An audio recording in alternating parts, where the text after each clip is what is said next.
तो कैसे हो आप सभी। आशा करता हूँ कि आप सभी कुशल मंगल होंगे।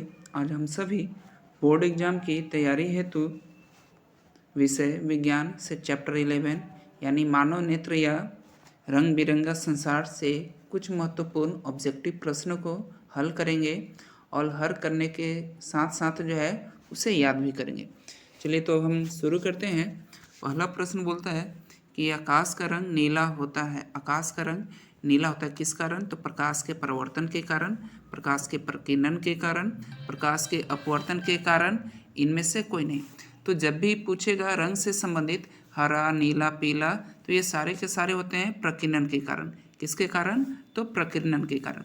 अब देखिए इसमें होता क्या है कि जब सूर्य की रोशनी वायुमंडल में प्रवेश करती है तो वायुमंडल में मौजूद धूल कण और जल के कणों के कारण प्रकाश का प्रकीर्णन होता है, जिससे नीले रंग का प्रकाश सबसे ज़्यादा बिखरता है। इसलिए आकाश जो है हमें नीला दिखाई देता है। चलिए आते हैं प्रश्न संख्या 2 में।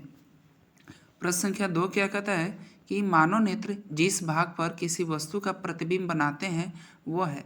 तो मानव नेत्र जिस भाग पर वस्तु का प्रतिबिंब बनाते हैं वो हमारा दृष्टिपटल क्या है? तो ऑप्शन डी यानी दृष्टिपटल।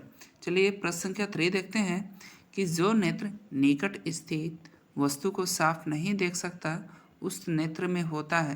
तो जो निकट के वस्तु को साफ नहीं देख सकता वो हमारा दूरदृष्टि दोष यानी हाइप्रोपिया के नाम से जानते हैं। तो क्या हो जाएगा यहाँ पे? दूरदृष्टि दोष। दूरदृष्टि दोष यानी ऑप्शन ए। चलिए प्रश्न संख्या 4 देखते हैं। चंद्रमा पर खड़े अंतरिक्ष यात्री को आकाश प्रतीत होता है। तो चंद्रमा पर खड़े अंतरिक्ष यात्री को आकाश जो है वो काला दिखाई देता है। कौन सा कलर? तो काले रंग का।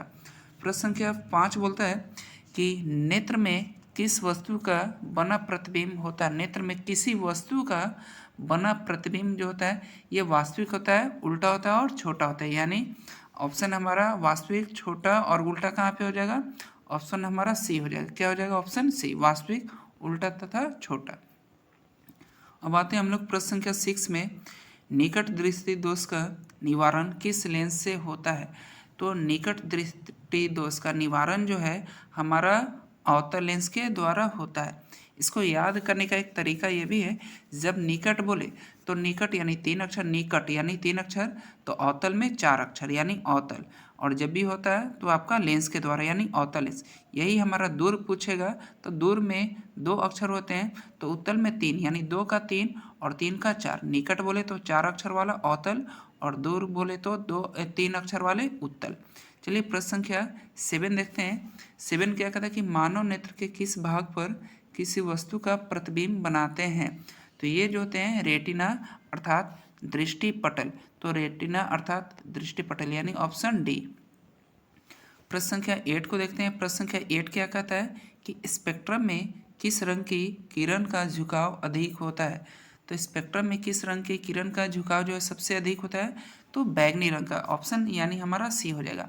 और यहाँ पे ये भी ध्यान दीजिएगा कि जो रेड कलर होता है यानी लाल रंग जो होता है इसका झुकाव सबसे कम होता है। यदि कम बोलता है तो ऑप्शन हम लोग ए करते हैं। चलिए प्रश्न संख्या 9 देखते हैं। प्रश्न संख्या 9 क्या कहता है कि दीर्घ दृष्टि दोष को ठीक करने के लिए उपयोग किया जाता है। तो दीर्घ दृष्टि दोष को ठीक करने के लिए उत्तल लेंस यानी ऑप्शन बी, ऑप्शन बी का हम लोग प्रयोग करते हैं। चलिए प्रश्न संख्या 10 देखते हैं। प्रश्न संख्या 10 क्या कहता है कि श्वेत प्रकाश जब प्रिज्म से गुजरता है तो सर्वाधिक विचलन होता है। जब श्वेत प्रकाश यानी ये प्रश्न जो है हमारा बिल्कुल प्रश्न संख्या 8 के जैसा है। जब श्वेत प्रकाश प्रिज्म से गुजरता है तो सर्वाधिक विचलन होगा। तो सबसे ज़्यादा विचलन जो होता है वो बैगनी में होता है और सबसे कम किस में होता है? तो लाल में होता है। चलिए अब अगला पेज देखते हैं। अगला पेज क्या कहता है? प्रश्न संख्या 11 बोलता है कि नेत्र में प्रवेश करने वाली प्रकाश किरणों का अधिकांश अपवर्तन होता है। तो यहाँ पे हो जाएगा किसके द्वारा? तो कर्निया के बाहरी पृष्ठ के द्वारा। ऑप्शन आपका सी, ऑप्शन क्या हो जाएगा? सी। चलिए प्रश्न संख्या 12 देखते हैं कि आकाश का रंग नीला होने का कारण है। आकाश का रंग नीला होने का कारण मैंने पहले ही बोला था, प्रश्न संख्या 1 या 2 में आया था कि जब भी कलर से संबंधित रहेगा तो वहाँ पे प्रकीर्णन कीजिएगा। तो आकाश का नीला होने का कारण क्या होता है? प्रकीर्णन। किसके कारण? तो प्रकीर्णन के कारण। प्रश्न संख्या 13 बोलता है कि मानव नेत्र में प्रकाश किस रास्ते प्रवेश करता है? मानव नेत्र में प्रकाश जो है किस रास्ते प्रवेश करता है, तो यहाँ पे हो जाएगा सी, क्या हो जाएगा, पुतली, पुतली हो जाएगा। हालांकि कहीं कहीं कर्निया भी देता है, तो यहाँ पे पुतली होगा, क्या होगा, पुतली। चलिए प्रश्न संख्या 14 देखते हैं। कैमरे की तरह नेत्र में प्रवेश करते प्रकाश के परिमाण को नियंत्रित करता है, तो ये किसके द्वारा होता है, तो ये होता है हमारा पुतली के द्वारा। यहाँ पे किसके द्वारा हो जाएगा, पुतली के द्वारा। यहाँ पे आइरिस देगा, देखिए आइरिस नहीं होगा, इसका कारण है, देखिए होता क्या है कि कैमरा में जो डायफ्रेम की तरह जो है नेत्र में प्रवेश करने वाली प्रकाश की मात्रा को नियंत्रित करने का काम पुतली करती है। और यह जो आँख का वह भाग होता है जो कर्निया और लेंस के बीच में होता है। यह आइरिस के केंद्र में स्थित एक प्रवेश द्वार भी होता है। इसलिए हमारा क्या हो जाएगा, ऑप्शन यहाँ पे पुतली होगा। कैमरे की तरह नेत्र में प्रवेश करते प्रकाश के परिणाम को नियंत्रित करता है, तो वो क्या हो जाएगा, पुतली हो जाएगा, क्या हो जाएगा, पुतली। यहाँ पे आइरिस ना कीजिएगा। चलिए प्रश्न संख्या 15 देखते हैं। किस दृष्टि दोष को अवतल और उत्तल दोनों लेंसों से बने द्विफोक्सी लेंस द्वारा संशोधित किया जा सकता है, तो इसका क्या हो जाएगा, जरा दृष्टि दोष। जब दोनों लेंसों की बात हो रही तो यहाँ पे क्या हो जाएगा, जरा दृष्टि दोष।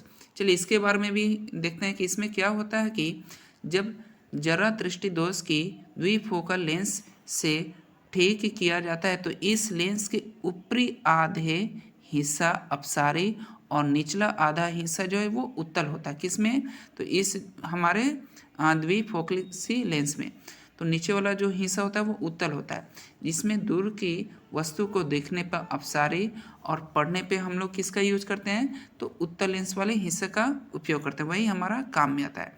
तो 15 का क्या हो जाएगा हमारा, 15 का हो जाएगा हमारा ऑप्शन बी, क्या हो जाएगा, जरा दृष्टि दोष, यानी ऑप्शन बी। चलिए प्रश्न संख्या 16 देखते हैं। 16 कहता है कि स्वस्थ आँख की दूरी होता है तो न्यूनतम हमारा 25 होता है और अधिकतम हमारा अनंत होता है, यानी इस प्रकार से हमारा ऑप्शन क्या हो जाएगा, ऑप्शन डी हो जाएगा। ऑप्शन क्या हो जाएगा, स्वस्थ आँख की दूरी बिंदु होता है न्यूनतम 25 सेंटीमीटर और अधिकतम यह आपका अनंत हो जाएगा, यानी अनंत से 25 सेंटीमीटर तक। चलिए आते हैं प्रश्न संख्या 17 देखते हैं कि अभिनेत्र लेंस की फोकस दूरी में परिवर्तन किया जाता है, तो ये किससे किया जाता है, अर्थात कहने का इसका तात्पर्य है कि परिभाषी पेशियों को सिकोड़ने, यानी 1 मिनट,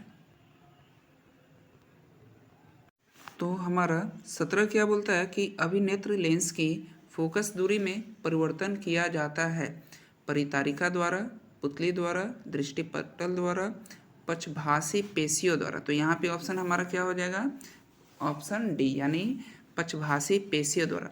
अब देखिए इसमें होता क्या है कि अर्थात इसमें पक्षभाषी पेशियों के सिकुड़ने और शिथिल होने की वजह से ये होता है। चलिए आते हैं प्रश्न संख्या 18 देखते हैं कि 18 ये क्या कहता है, तो 18 को देखते हैं कि मानव नेत्र अभिनेत्र लेंस की फोकस दूरी समायोजित कर विभिन्न दूरियों पर रखी वस्तुओं को फोकसित कर सकता है, ऐसा हो पाने का कारण क्या है। अर्थात कहने का तात्पर्य यह है कि मानव नेत्र की फोकस दूरी के समायोजित कर अलग अलग दूरी पर रखे वस्तुओं को देख पाने का कारण क्या है। तो अब देखिए वो कारण जो होता है वो समायोजन के द्वारा होता है, यानी ऑप्शन हमारा क्या हो जाएगा, ऑप्शन बी, क्या हो जाएगा, ऑप्शन बी। चलिए प्रश्न संख्या 19 देखते हैं कि नेत्र लेंस की फोकस दूरी कम हो जाने से कौन सा दृष्टि दोष होता है। तो नेत्र लेंस की फोकस दूरी कम हो जाने से जो है हमारा निकट दृष्टि दोष यानी मायोपिया दोष होता है, यानी ऑप्शन ए, क्या हो जाएगा, ऑप्शन ए। चलिए 20 देखते हैं। प्रकाश के किस रंग का तरंगदैर्घ्य सबसे अधिक होता है, तो किस रंग का तरंगदैर्घ्य सबसे अधिक होगा, तो सबसे ज़्यादा जो होता है हमारा लाल रंग का तरंगदैर्घ्य, यानी ऑप्शन सी, ऑप्शन सी।